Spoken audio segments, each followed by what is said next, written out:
Do you recall that pure rush? There was a time when a roaring engine in the sky was enough to make you drop your books and head for the coast. Back in 1986, this film made flying for the fleet the ultimate dream for every kid. It was a high-speed thrill ride that felt like one long, cool advertisement. Leading the way was a young rebel named Pete Mitchell, a pilot with a giant ego and a smirk that definitely pushed the limits of the law. His partner was the legendary Goose, the most faithful friend on screen, and the heart of a story that made a certain barroom piano song feel truly haunting. We also met a brilliant teacher named Charlie, who fell for a reckless hero's strange musical attempt at winning her heart. And we can't forget the rival who spoke volumes with just a cold stare and a sharp click of his teeth. He was the chilling Iceman, balanced by a veteran commander who kept the squad focused, guided by a masterful director, and two powerhouse producers. The film became a global phenomenon. Today, we are strapping back in to explore 15 hidden truths about this cinematic legend. From the small article that lit the spark to the actors who struggled with motion sickness and the studio gambles that nearly changed history. Before we take flight, please support the channel and join our journey through the movies of our childhood. Send this to that one friend who always turns up the volume on those high-octane soundtracks while driving.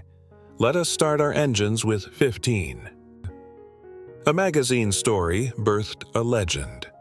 In May of 1983, a reporter shared a captivating piece in California magazine focused on elite flyers. At the end of the credits, a small note mentions that original publication as the inspiration. It offered a gritty, intense look at the real-life warriors training at Simpson, famous base in San Diego that pilots called the heart of the fighter world. The writer trailed two aviators through a brutal 5-week training program. The descriptions were electric, paired with stunning shots of the clouds taken by a veteran commander who knew the skies. This world of daring youths pushing multi-million-dollar machines to the breaking point for a spot at the top felt like a perfect script, just waiting to be filmed. Two legendary producers read it and immediately saw a massive hit on the horizon. They secured the rights just weeks after the story debuted. The struggle was finding someone else to believe in it. Many writers walked away. Famous directors like Cronenberg, Carpenter turned it down, and the industry wasn't sure about a movie full of pilots with odd nicknames. Eventually, a writing team was hired to find the heart of the story. One writer did his research by attending actual sessions and even taking a seat in a real fighter to feel the pressure of the G-force. The producers actually disliked that first attempt. The final version we love ended up looking very different. Yet nothing would have taken off without that original article. That single report, meant to show a hidden side of the military, gave the studio the perfect map for a decade-defining success. Interestingly, the writer's family made the news again recently. In 2022, his heirs took legal action over the new sequel, claiming the studio's rights had expired before the new mission began. The studio fought the claim and came out on top.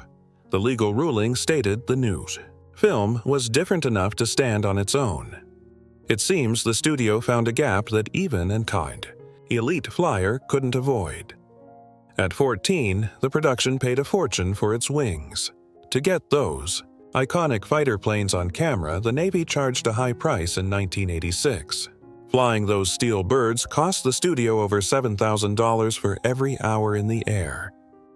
Every time those engines screamed overhead, the budget was burning up faster than a rookie in a dogfight. By the time filming ended, the bill from the military reached nearly $2 million. That covered the planes and the training bases, the massive carriers, and an entire fleet of naval power.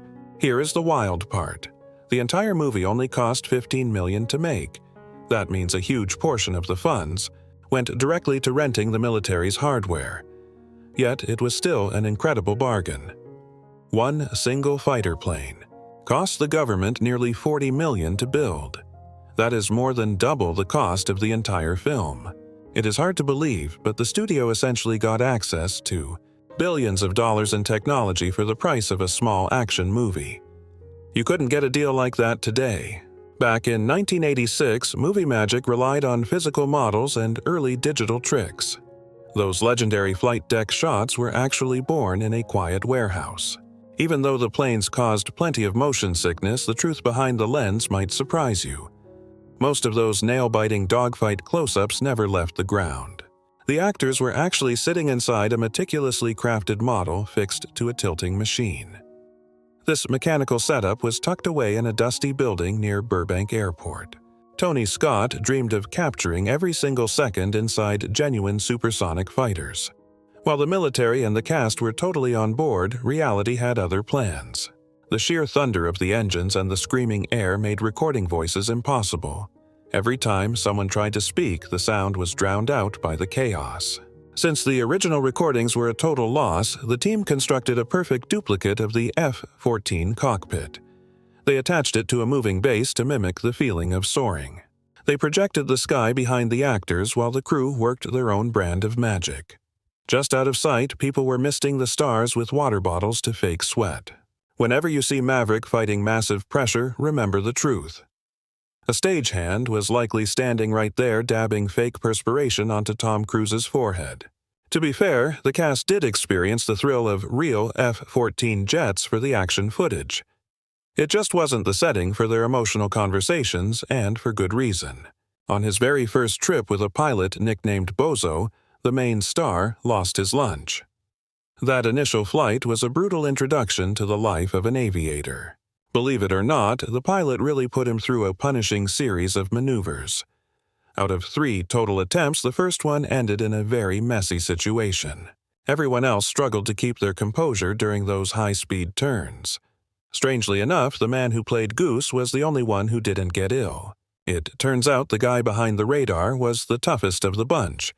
But the real spectacle happened when the cameras finally moved outside the plane. Those breathtaking views of the fighters featured actual military professionals in real F-14. Camera crews chased them through the blue in a specialized Learjet. One of those incredible pilots would eventually trade his flight suit for a space mission. Scott Altman was the one responsible for that iconic moment at the control center. He roared past the Miramar Tower at a dangerously low height, creating a moment of pure cinematic adrenaline. It was a bold move that defined a generation. They performed that low pass 9 different times just to make sure the filmmaker had the perfect shot. Each run was a deafening reminder of raw power. He also handled the famous scene where the plane flips upside down to greet the enemy. That defiant gesture in the frame actually belonged to Scott Altman, not the lead. Next time you revisit Top Gun, keep in mind that the glistening skin was just a stage trick. The intense close-ups happened in Burbank while a hero did the real work. A man bound for the stars was the one actually pushing the limits of the sky. Then we have that famous beach scene which was almost cut entirely. Many thought the sports montage was just a pointless distraction from the story. Tony Scott, however, saw it as a chance to create something visually unforgettable. Having mastered high-budget advertising, he was obsessed with the play of light. He wanted to capture the perfect shimmer of the afternoon sun on the sand. To get that legendary 80s glow, helpers were constantly coating the players in baby oil. They waited for that specific moment when the light turned to gold. The result was a group of warriors who looked like they belonged in a music video. The studio executives, however, were absolutely furious about the direction. Paramount saw the whole sequence as an expensive indulgence that didn't belong in a war movie. They demanded fewer shirtless scenes and more focus on the hardware. The man behind the camera stood his ground against the corporate pressure. He had a vision for the film that went beyond just military machinery. He realized that a certain part of the audience would find these moments absolutely captivating. His instincts turned out to be exactly right. Beyond the aesthetics, it provided a rare moment for the 2 rivals to clash as equals. It stripped away their uniforms and left only their burning desire to win. Without their gear or their titles, the tension between Maverick and Iceman felt much more personal. That high-energy song playing in the background turned it into a legend. Years later, people are still recreating that sunny afternoon on the sand. What was once dismissed as filler became the heart of the movie's legacy. A simple sports break evolved into a cultural phenomenon that defined an era. Meanwhile, Ray-Ban was on the brink of total collapse. Back in the early 80s, those famous teardrop-shaped glasses were seen as a relic of the past. Although they were originally crafted for flyers, they had lost their edge. People viewed them as something their fathers would wear, not a fashion statement. Interest had dried up, and the company was facing a dark future. They were moving less than 18,000 units annually, which meant the end was near. The entire aviator line was hanging by a very thin thread. A previous roll had given their other frames a temporary boost, but the classic pilot look was still fading. It needed a miracle to survive. Everything changed the moment Tom Cruise stepped into the light wearing those gold frames. Suddenly, those Ray-Ban lenses represented an entire way of being. Maverick wasn't about following the rules or playing it safe. He was a symbol of a wild, untouchable confidence that everyone envied. Overnight, the world became obsessed with capturing that same rebellious spirit. Within 7 months of the film's release, the demand for those glasses exploded. Malls were packed with kids trying to find that perfect pair to match their hero. It felt like an entire nation was trying to earn its wings. During that summer of '86, that eyewear became a symbol of a new kind of defiance. There was no holding back once you put them on. The magic worked because the connection felt genuine to the real world of flight. These weren't just props. They were the tools of the trade. By wearing what actual pilots used, the star sold a dream of living on the edge. It was about speed bravery and absolute self-assurance. A brand that was nearly forgotten transformed into a global icon of style. By the time the decade ended, they were a household name once more. Annual sales reached into the millions, proving that some looks are truly timeless. That cultural mark remains just as strong today.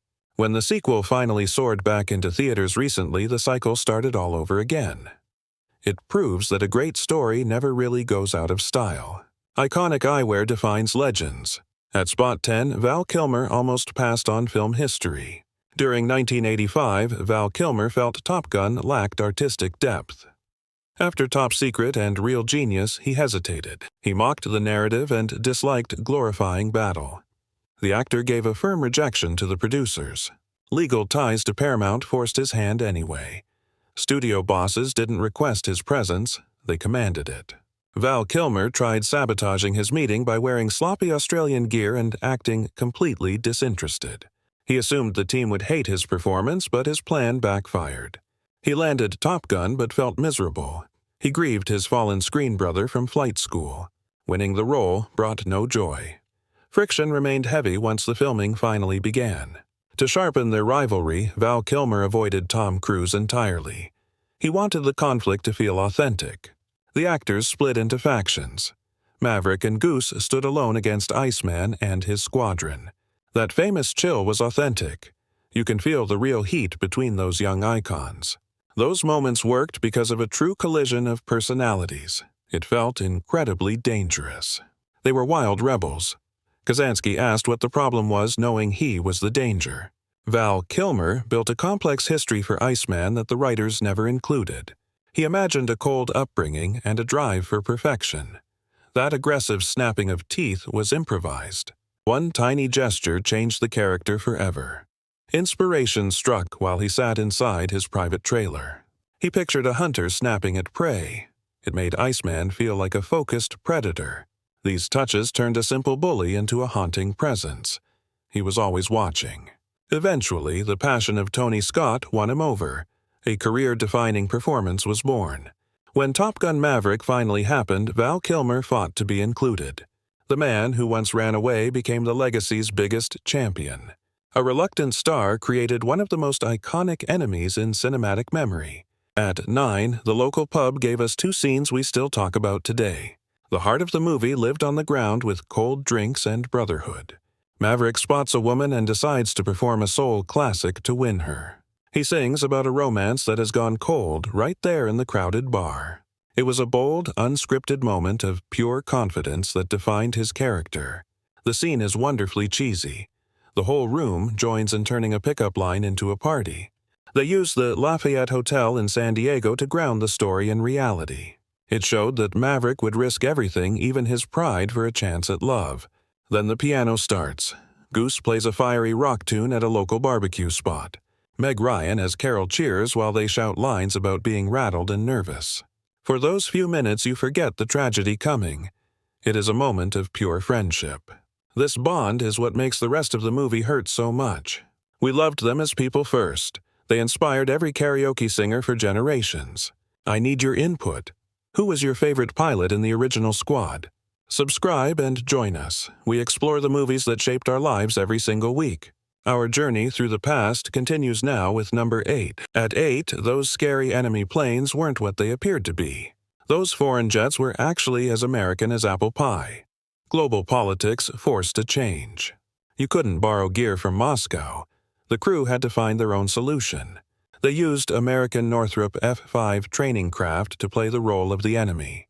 A dark paint job and red stars fooled every audience member in the theater. Using smaller planes against the 14 Tomcats made for a perfect David versus Goliath battle. Reality was just a game of tag between friends using their own equipment. That festive disguise was a total tell. Those aviation statistics were completely fabricated. The officers were skeptical, asking how anyone survives a terrifying 4G vertical plunge.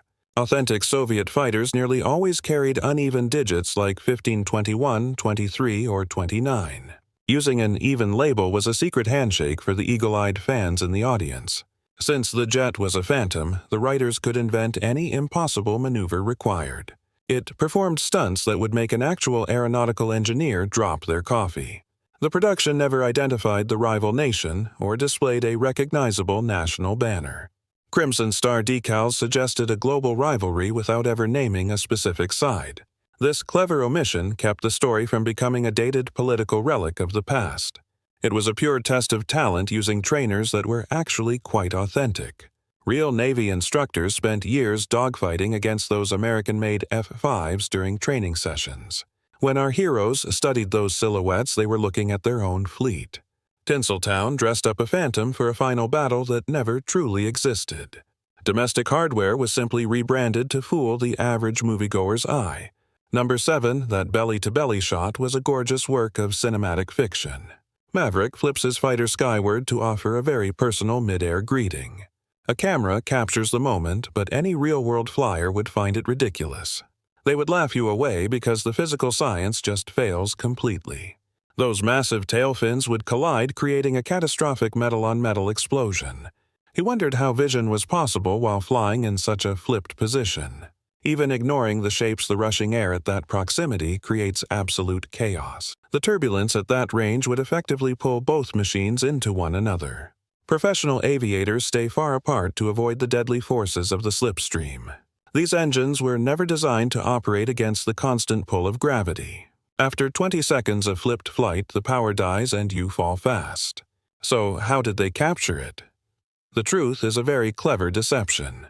A veteran instructor who flew for the film revealed how those pilots worked. The actors were actually flying alongside a specialized plane holding a high-end camera. On the director's cue, they looked at nothing and acted completely shocked.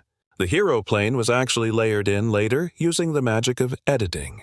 It stands as a rare piece of trickery in an otherwise authentic production.